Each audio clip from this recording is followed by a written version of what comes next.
Yes, हमारी next exercise है 13.7 angle between two plane.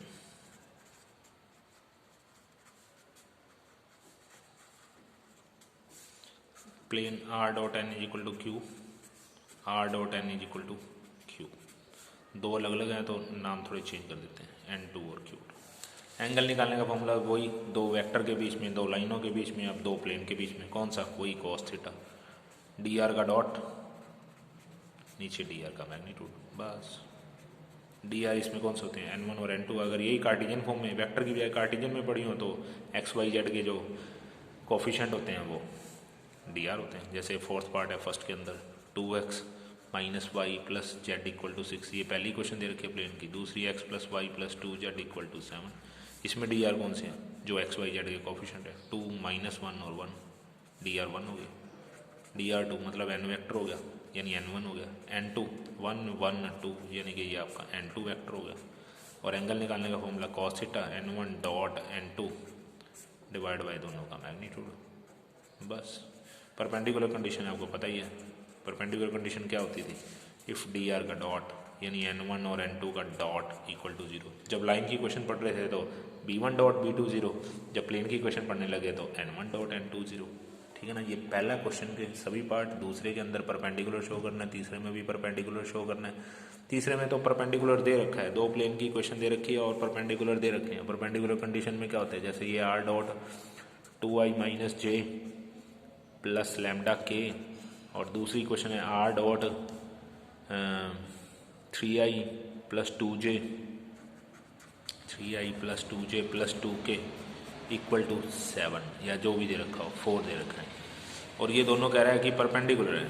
Both planes are, because both planes are perpendicular. और perpendicular condition होती है d r का dot 0। D r का dot कर दोगे तो फिर 2 वाला 3 से यानी कि 6, जे वाला जे वाले से यानी कि -2, के वाला के वाले से यानी कि 2 लैम्डा इक्वल टू 0। 6 में से 2 गए 4 plus 2 lambda equal to 0, 2 lambda is equal to -4 lambda की वैल्यू आ गई, बस। ठीक है ना। इजी सम है पहले 3 तो। चौथे सम से अच्छे सम स्टार्ट हो जाते हैं।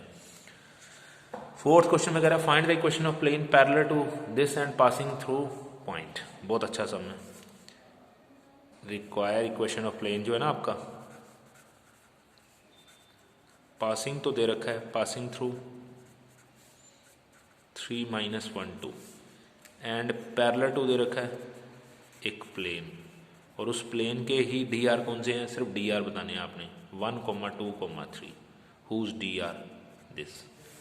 तो जब एक प्लेन के साथ है, जब एक प्लेन के साथ जब प्लेन के साथ पैरेलल होता है, जैसे लाइन के साथ पैरेलल होती थी तो क्या होता था? तो उसके डी आर सेम होते थे।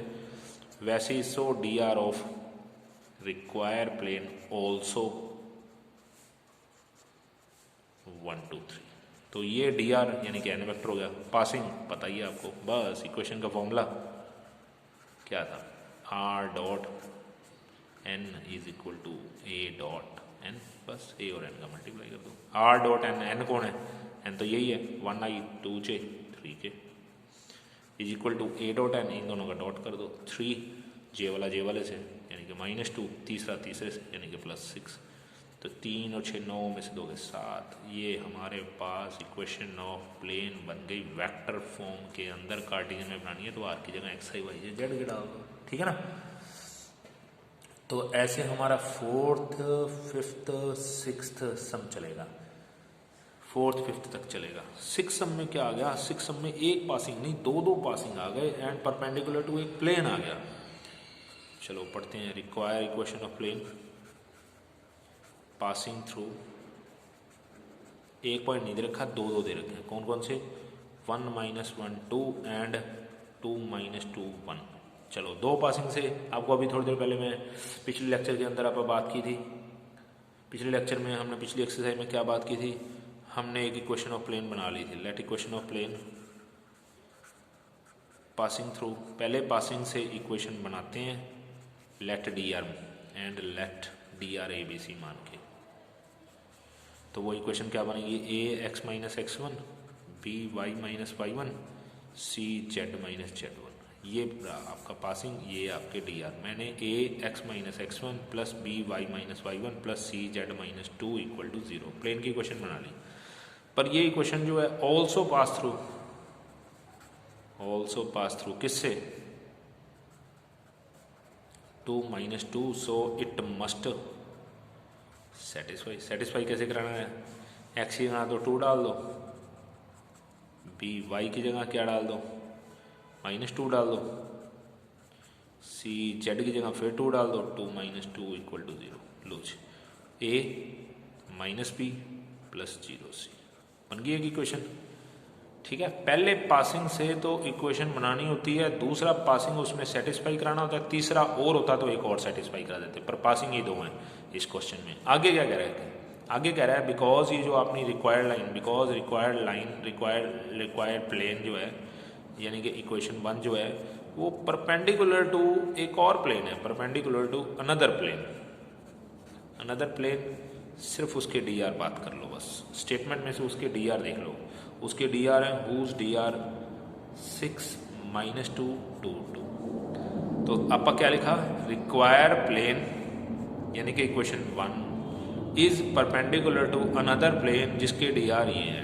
तो जब प्लेन के साथ परपेंडिकुलर होता है तो उनके डी आर का डॉट 0 होता है। तो इसके डी आर आप क्या मान के बैठे हैं, ए बी सी, और इसके डी आर आपको दे ही रखे हैं 6 माइनस 2 2। तो फिर ए का 6 के साथ, बी का -2 के साथ और सी का 2 के साथ, डॉट 0 लिख दिया। लो जी, अगर एक पासिंग होता और दो परपेंडिकुलर प्लेन होते ना, जैसे ये परपेंडिकुलर टू एक प्लेन है, एक पासिंग होता, तब भी आप ऐसे इक्वेशन बना लेते और ए बी सी का डॉट इसके साथ भी और उसके साथ भी 0 लगा देते। आगे सम आएगा अभी। तो पहले पासिंग से हमने इक्वेशन बनाई है, अभी एक और पासिंग था तो वो सेटिस्फाई करा दिया, और परपेंडिकुलर टू एक प्लेन था तो उसके डी आर के साथ डॉट 0 लगा दिया। अब मैं नहीं सोल्व करूँगा, अब solve second and third by आपको पता ही है BCAB मेथड, यानी कि क्रॉस मल्टीप्लिकेशन मेथड से। ठीक है, पिछले लेक्चर के अंदर हमने BCAB वाली इक्वेशन सॉल्व करनी, मतलब ABC वाली दो इक्वेशनें सॉल्व करनी BCAB क्रॉस मल्टीप्लिकेशन मेथड से सीखी हुई हैं। ठीक है ना, तो वहाँ से A by B by C by is equal to lambda रख के ABC की वैल्यू जो आएगी वो यहाँ डाल दी जाएगी और लैम्डा कॉमन लेके उस साइड फेंक दो, हमारा आंसर इक्वेशन ऑफ प्लेन आ जाएगा। तो दो पासिंग और परपेंडिकुलर एक प्लेन वाला सम हमारा 6th सम था, और 7th 8th 9th 10th सम जो है ना उसमें एक पासिंग और दो परपेंडिकुलर है, एक पासिंग दो परपेंडिकुलर। तो 7th क्वेश्चन क्या कहता है, एक प्लेन की इक्वेशन निकालनी है, require equation of plane passing through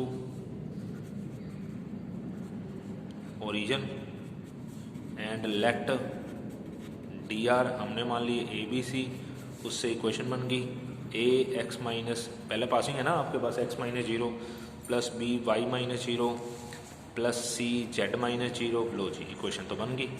पर वो कह रहा है ये जो आपकी इक्वेशन बनी है ना रिक्वायर, वो परपेंडिकुलर टू गिवन प्लेन, दो गिवन प्लेन के साथ परपेंडिकुलर है, प्लेन्स के साथ जिनके डी आर क्या हैं, बस उसके सिर्फ डी आर चेक कर लो, बस आपको प्लेन की इक्वेशन लिखने की जरूरत नहीं है। जिनके डी आर क्या हैं, डी आर हमारे पास हैं 1 2 -2 1 2 -1, एंड दूसरे के हैं 3 -4 3 -4 और 1। तो एक पासिंग दे रखा है परपेंडिकुलर, दो प्लेन दे रखे हैं, एक पासिंग से इक्वेशन बनाई और परपेंडिकुलर दो होने की वजह से जब प्लेन के साथ, वही बात जो भी पिछले सम में पड़ी है, प्लेन के साथ परपेंडिकुलर तो उनके डी आर का डॉट 0 होता है। तो ABC का डॉट इसके साथ भी 0 रख दिया, ABC का डॉट इसके साथ भी -4B और C का इसके साथ इक्वल टू 0 रख दिया। अब बस अब तो पता ही है, solve second and third by BCAB method. BCAB में मतलब B के कोफिशिएंट लिखे जाते हैं 2 -4, C में BCAB, C में C वाले कोफिशिएंट लिखे जाते हैं, कौन से हैं, -1 और 1, A में A वाले 1 और 3, B में B वाले दोबारा 2 और माइनस, पहले नंबर पे A बाय, दूसरे नंबर पे B बाय, तीसरे नंबर पे C by, A by A minus AB by. ठीक है, अब सोल्व करो, ABC की value in term of lambda बराबर लैम्डा रख देना, ABC की वैल्यू लैम्डा में यहाँ रख देना, लैम्डा कॉमन लेके उस साइड भेज दो, ये आपकी 13.7 कंप्लीट होती है। ठीक है।